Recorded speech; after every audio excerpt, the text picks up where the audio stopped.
Okay, today we are going to take a look at a watch that I often call the best value in watches. We're going to take a look at the Casio Duro. Now right off the bat you can see that this is not your normal black on black dial and bezel.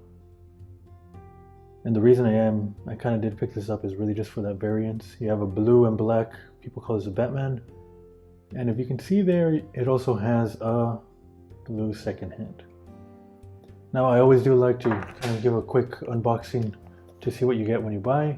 Here's your typical Casio stand, inner box, outer box, nothing too special. It does come with a manual. But again, going back to this watch here, what makes it so special? This watch is actually kind of made famous by Bill Gates.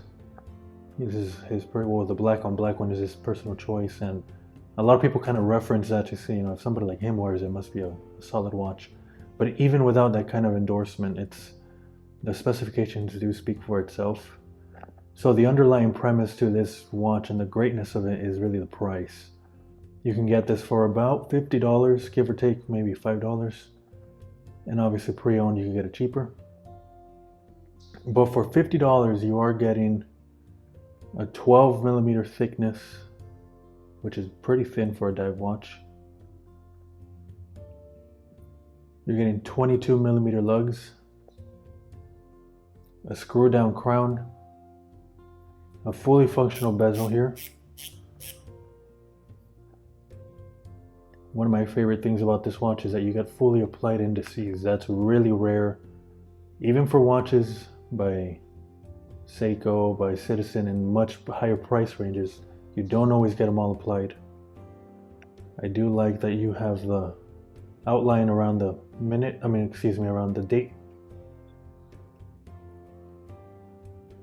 And you get a 200 meter water resistance. There it is there.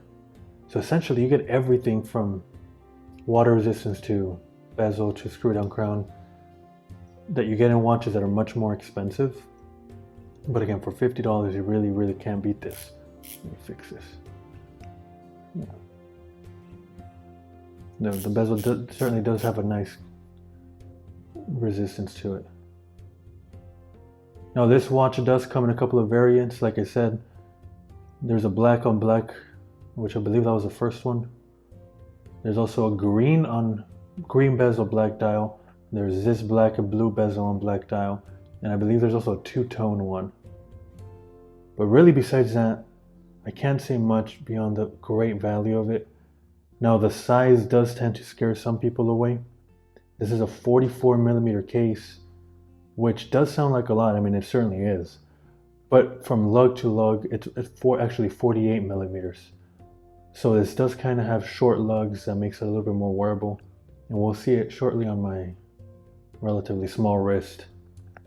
But besides that, there's not much to say beyond, in my opinion, this is the best affordable option for a dive watch. It comes with all of the specifications of a high-end watch at $50. That's absolutely incredible. Now, I know some companies make aftermarket steel bracelets for this. It'll probably cost you about the cost of this watch, but for $100, if you get a bracelet on it, again, there really isn't any competition at that price range. So I brought out a few other kind of famous watches, and I don't really want to do a one-to-one comparison in quality or things like that. This is mostly for size, because for example, this Seiko Turtle here, this is approximately $450, which makes this about 8 times the price of the Casio. So it wouldn't be fair to compare one-to-one, but the size-wise is really why I want to have these two next to each other. As you can see, you do get a similar size, and the Turtle is often recommended as a big watch. Now the Turtle is going to be quite a bit thicker, mostly because it does have an automatic movement.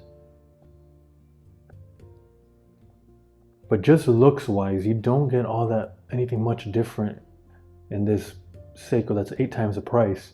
You have applied indices, everything's loomed. Over here in the Casio, everything is loomed also. Now let's compare this to the Samurai, another very famous and popular dive watch recommendation. Actually, I think the Samurai does wear a little bit bigger, though I do think this is also 44 millimeters. I think the lugs here will make it wear a little bit bigger. Again, this watch is about $250 to $300, so it really is comparing it to a more expensive watch. Thickness wise, yeah, the Samurai does take it by quite a bit too. And really, I think a good comparison is actually this Citizen. While it is around $150, so maybe 3 or 4 times the price, the dimensions are pretty similar. This is a lot more circular. It has small lugs, and as you can see, they do wear kind of similar. I think the Casio might be a tad bit bigger. Thickness, they're similarly thick, mostly because this is also a quartz watch. But again, this Citizen is maybe 3 to 4 times the price. Let's go ahead and compare the Lume and see where that leaves us. So like usual, we're not in complete darkness, and that's mainly to kind of gauge the Lume strength. When you're in complete darkness, everything looks bright.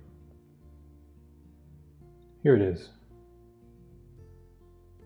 Now obviously right off the bat, this is not going to be the strongest Lume. Again, you're comparing here a $50 watch.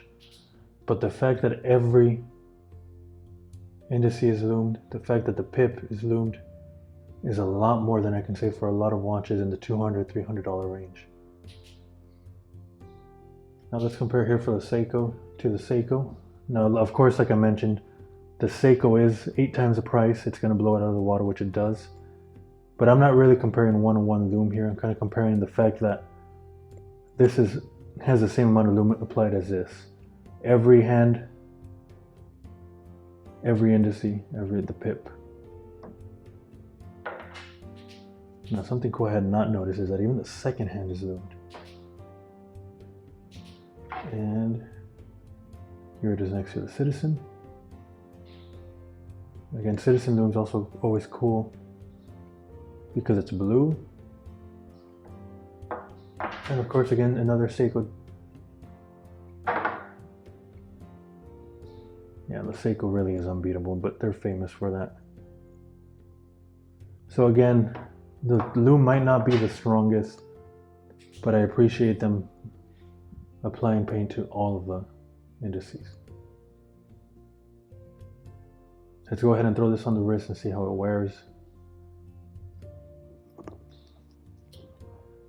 So on the wrist, as I predicted, it is a little bit big, but the small lugs does make this wearable.